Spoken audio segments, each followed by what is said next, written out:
Friends and family, we are celebrating as the nation is in this celebration of the 4th of July. Once again, we are witnessing and experiencing and in the middle of a battle for the soul of these yet to be United States of America. This is a battle that generation upon generation has had to engage in because this country was founded upon diametrically opposing principles. It was founded on one hand on a notion of freedom that was greater than any European settled country had been able to imagine. Yet the painful irony of history is that the founders' limited notion of freedom from the rigid systems of class or rank still paled in comparison to the societies that had been established by the Iroquois, by the Sioux, and by other people who had their land stolen from them. Friends and family, that the notion of freedom from the rigid systems of class or rank, which had kept overwhelmingly large numbers of people in Europe oppressed as serfs and servants, still did not or could not imagine freedom being expressed or being a gift of a God-given right of all people. And so even though they wrote words in the Constitution that made it seem as if freedom were available for everyone, we notice strictly in the words that freedom was seen as available to all men, that women were not included in this. We know from historical conversations that happened between the founders that they did not see the descendants of Africa or people who were native to these shores or people even from other European countries other than the select few that had banded together to create this new country. They did not see freedom as being extended to all of these. And so this country, even from its founding, was divided. It was split. That freedom was available to some, even though they said it was available to all. And so, friends and family, America has come time and time again back to this particular crossroads and has had to deal with time and time again with this particular devil who is sat at the crossroads, because we have only been willing to move so far. We've only been willing to extend freedom so much before the nation has thrown its hands up and willingly marched back to this very same crossroads. Friends and family, we saw this, we've seen this time and time again throughout the history of these yet to be United States. After the Civil War, when the Confederacy lost its fight, that the Ku Klux Klan rose up to try to terrorize and kill all of those who had finally won political recognition of the freedom that God had given them from the day they were born. They rose up, the Ku Klux Klan rose up to try to terrorize and kill anybody who would try to stand with them. And the nation, the government, believing in this moment that they did not want to be tied to the actions of these terrorists, took national measures in the passage of the 13th, 14th, and 15th Amendments, committing troops not to attack people who were standing for justice, but committing troops to defend those who would stand for justice. They used the presence of the United States military to squash the actions of the Ku Klux Klan. And a grand period of Reconstruction became underway. A period in which Frederick Douglass wrote at least one of his 4 autobiographies, in which he proclaimed a great hope in this American experiment, that America could even still fulfill its destiny to be a beacon of light, to shine the light of freedom around the world because of how it treated its citizens here in the United States. But this was only to last for a short period of time. friends and family, for the nation lost its will to hold on to these acts of, to this work of freedom. The nation lost its focus and its willingness to contend against those who would try to bring death and destruction to those who were the most vulnerable. In an exchange for a mess of pottage of political power, the federal government withdrew the troops and allowed states to reinstitute political control over their region. And then there began, friends and family, one of the most devastating periods in United States history. Times when we saw the tragedies of Rosewood, Florida, and the destruction of Black Wall Street in Tulsa, Oklahoma. Times when the number of lynchings of Black people increased spectacularly, friends and family, that this happened because we lost our will to push towards freedom. But America got returned to this crossroads during the fight in World War I. As the United States committed its national resources to fighting for freedom across the ocean, there were many people, including W.E.B. Du Bois, who said that Black people who were fighting for freedom still on this shores should be willing to join the fight abroad in whatever service we could serve, believing that if we stood up with America for freedom on the other side of the world, that America would be forced to reckon with itself and would do the moral thing and grant freedom to people here in its own shores. So W.E.B. Du Bois encouraged people to sign up to fight in the war, and over 100,000 Black people registered to fight, to serve, to participate in fighting in World War I. And we saw after World War I, friends and family, that there was a political wrestling with how the nation would treat people who served in the war, how the nation would treat its military. People came back and were unable to build or to buy houses. People came back and were unable to find employment. People came back and were hungry and starving in the streets. And so there was an encampment in Washington, D.C. of ex-soldiers who were declaring that the United States stood for them the way that they had stood for the United States. And the country did. The country passed legislation to honor the work of people that served in the United States. And the governors came together to the president and said, we will stand with you and we will support this work for soldiers, as long as you don't force us to provide equal treatment to Black people.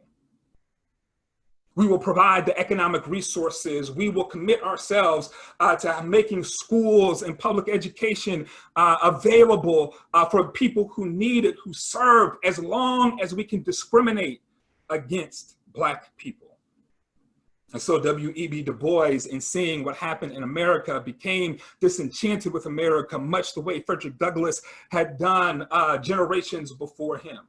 And we saw this again, friends and family, with A. Philip Randolph in World War II, with Fannie Lou Hamer and Ella Baker and others in the civil rights struggle, that time and time again, America has come to this place where it has been forced to reckon with the fact that the promises that it has extended to the nation has not included Black people. And so here we are again in this movement that has been dubbed the Black Lives Matter movement, this movement that has been building over a course of years, where people have said that enough is enough, and that we will no longer sit quietly by. We will no longer take it as just a matter of course. We will not accept it as the cost of doing business, that innocent Black people have their lives taken from them by police officers with no accountability. We will not sit quietly by and allow the George Floyds to have the life strangled out of them by police officers anymore. We will not sit quietly by and allow police officers who lie in order to obtain warrants that they do not need to find people that they already have in custody and then break into a stranger's house and shoot and kill an unarmed Black woman in her sleep. We will not sit silently by while this continues to happen in the United States.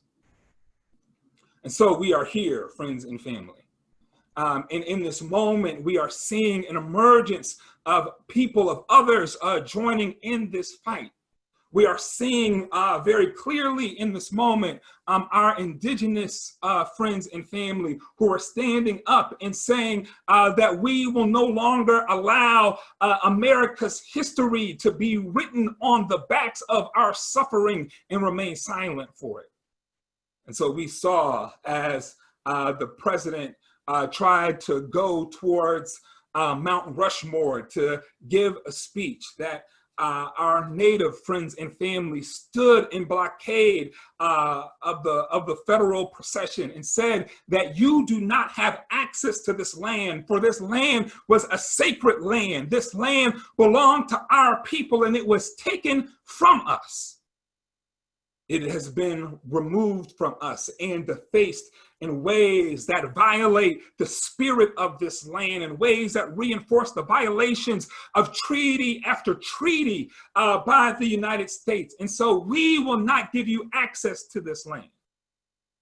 And those people were attacked and arrested so that the president could put on a show, so that the president could stand and talk about the danger to America that is lurking, friends and family, with the great irony being that this president of the United States represents the greatest danger to America that we have seen in several generations.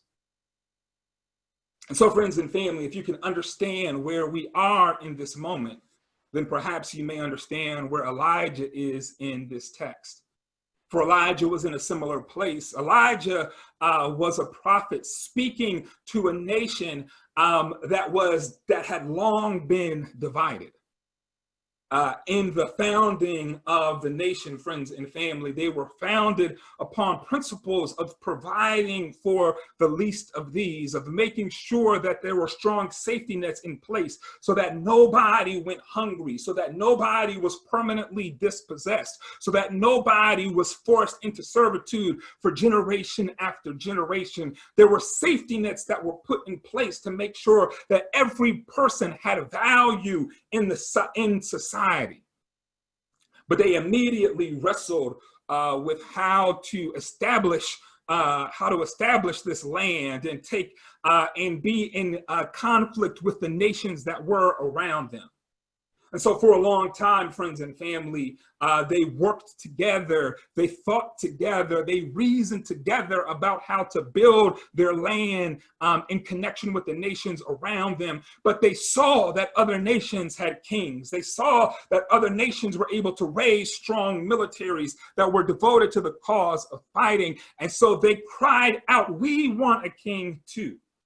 The prophets warned them that creating a king would come with a loss of freedom, that creating a king will come with the loss of independence, that creating a king will jeopardize everything that makes us unique in the world. But they kept crying out, "We want a king," until finally Saul was selected and installed as the first king of Israel. And then Saul immediately upon his installation began to struggle with creating treaties with governments whose laws favored the powerful at the expense of the few. Saul's successor David had an obsession with power that caused David to repeatedly kill innocent people in order to cover up his own failures of leadership and morality. And then David's successor, Solomon, while Solomon mastered a form of diplomacy that neither his father David nor Saul had been able to accomplish, that Solomon's diplomacy came at an expense for the unity of the nation. For after Solomon after Solomon died, that the nation could not continue on as a whole peacefully. And so it split into two units, two fractures who each struggled then with how to reign and rule. And injustice began to creep up stronger and stronger with each king. More and more injustice became part of the norm of the life of Israel in the north and Judah in the south. And so, friends and family, by the time Elijah comes on the scene, King Ahab and his wife Jezebel had been known to do more injustice in their time than all of their predecessors before them. And so Elijah has now been in a prophetic struggle with the king, saying that God is not pleased with the direction that we are going, that God is not pleased with what is happening in the nation, and calling the nation to repentance. And so Elijah uses this moment. Elijah calls out the king and the prophets of Baal, the prophets who stood for the killing of innocent children in order to appease the bloodthirst of their god Baal. Elijah calls them to a showdown on Mount Carmel in front of everyone. And Elijah says to them, let us declare now and forever which God is really God. So, friends and family, out of this text, I want to offer three things that those of us who are engaging in prophetic ministry, in prophetic action, those of us who hear the voice of the God of the universe calling us towards love and justice, three things we can lift up from this text that we can do in this moment. The first is, friends and family, that we must clarify the choice that is in front of us. That we must speak in clear, unequivocal terms about what the challenge is that we are facing. Elijah says to the people that you can no longer try to limp in two directions, that you cannot have it both ways, that you cannot continue to walk two roads, that this is not the time for fence sitting or for moral equivocation, but that we must declare who we are and what we are going to do. Jesus reminds us, friends and family, that broad is the road that leads to destruction, and many are those who find it. But narrow is the way that leads to eternal life, and few are those who find it. And we must choose which road we will walk. I imagine, friends and family, that it is this notion that Jesus writes that Jesus tells his disciples, these two roads that are part of the influence of Robert Frost and his writing of the poem, The Road Less Traveled. And we must, friends and family, we must choose, are we going to follow the broad road, the road that seems easiest, the road that silences our voices, the road that allows corporations to amass billions of dollars at the expense of the most vulnerable? Will we be silent and allow America to continue down this road? Or will we speak up and clarify the choice that is in front of us? For this is not a choice, friends and family, as much as it has been articulated. This is not a choice between Black Lives Matter and All Lives Matter. But this is a choice between Black Lives Matter and No Lives Matter. For the thing that the Black Lives Matter movement is reminding us, friends and family, is that the injustice that has been targeted at Black America destroys the lives of all Americans as well. That the evil and injustice that is targeted towards the Black community has collateral damage that spills out into all communities. And so we are not choosing between Black Lives Matter and All Lives Matter. We are choosing between Black Lives Matter and No Lives Matter. Because until America can make a choice that Black lives matter in this country, all lives will suffer the consequences. We have to clarify the choices that are in front of us. Secondly, friends and family, not only does Elijah clarify the choices, but Elijah takes action that calls the moral question to center stage. Elijah says, let's once and for all decide who is God.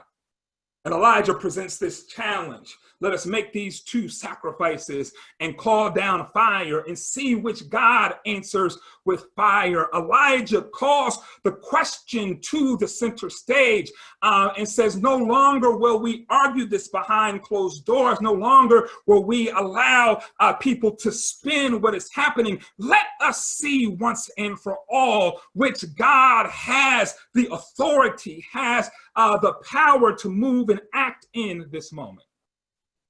And friends and family, we must continue to act in ways that call these moral questions to the center stage. This is what happened in the bus boycott, friends and family. The bus boycott was not just about avoiding public transportation for the sake of changing laws in Montgomery, Alabama, but it was calling a moral question to the center stage. It was asking the question, friends and family, of if the money that was given by Black people to ride the bus was of same value as the money given by white people to ride the bus. And if the money was of the same value, should not the treatment be the same? The reason they chose the bus boycott was because they knew if they could change the laws on public transportation, that it would begin to chip away at the notion that some people were created better than others. And we must, friends and family, continue to call the moral question to the center stage. We must not just allow this to be a conversation of rhetoric, friends and family, but we must take action.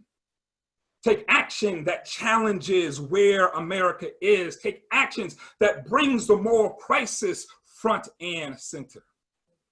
It is why our friends and family, our indigenous American friends and family blocked the road to Mount Rushmore. It wasn't because they wanted to be mean or obstinate, but because they wanted to call the moral question to the center stage. They wanted to elevate for all of us that the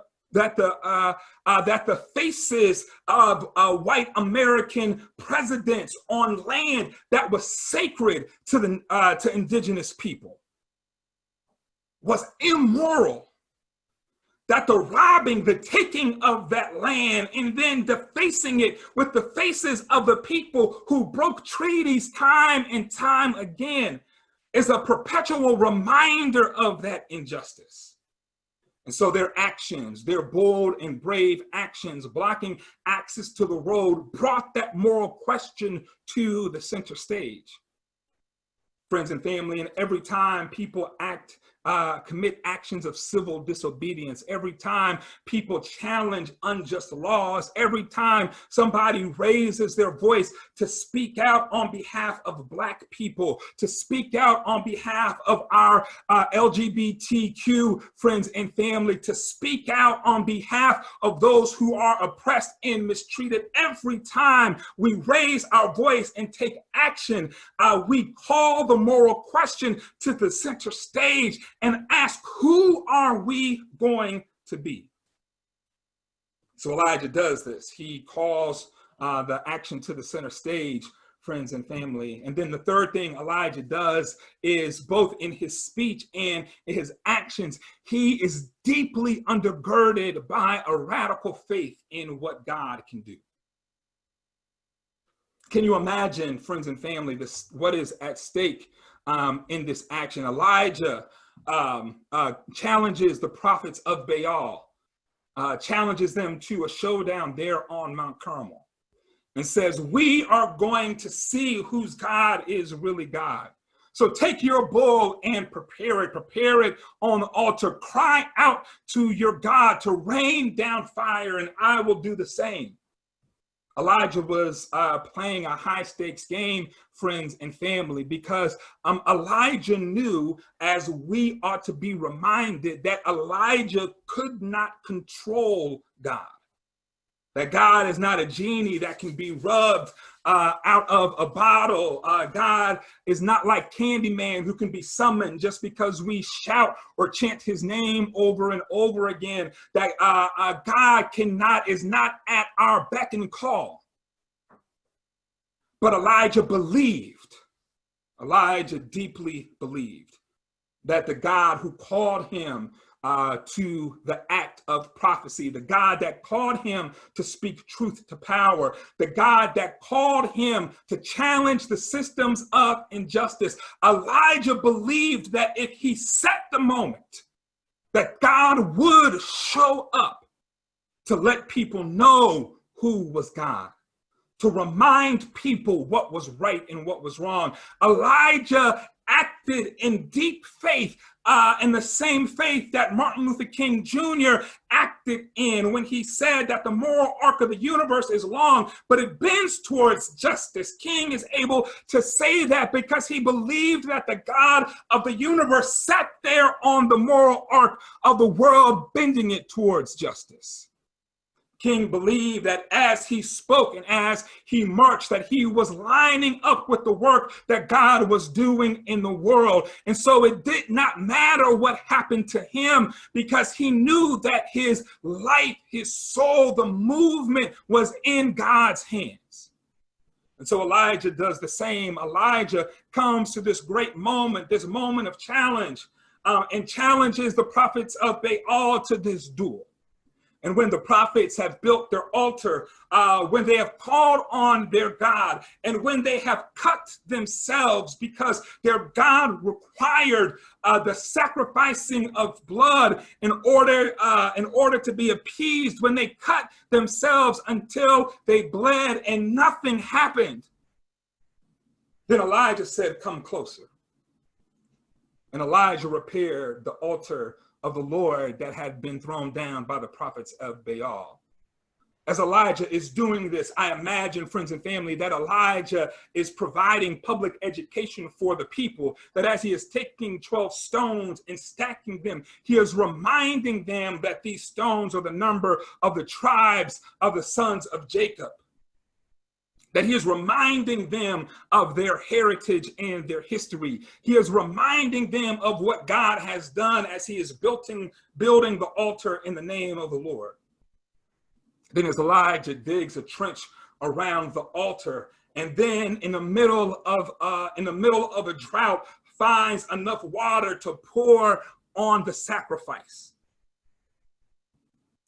And then after all of the preparation is complete, Elijah offers this prayer. "O Lord, God of Abraham, Isaac, and Israel." Elijah is connecting the people to the God of their ancestors. "Let it be known this day that you are God, that I am your servant, and that I have done these things at your bidding. Answer me so that people may know that you are God, and that you have turned their hearts back."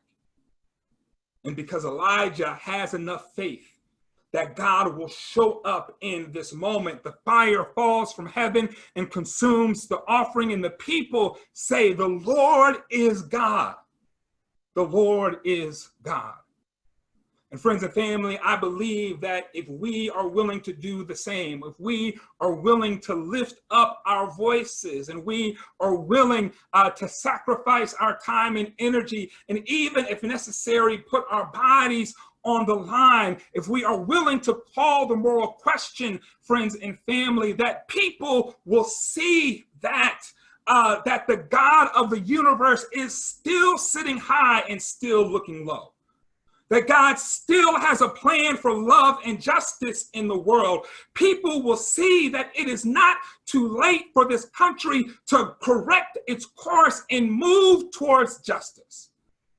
That people will see, friends and family, that we can live into the words that were written, the words that have been spoken, that we can be a country worthy of the song, God Bless America.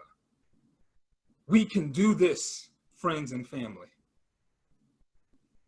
if we are willing to clarify the choices, if we are willing to take action that calls the moral question, and if we can do that with the faith that God is standing with us.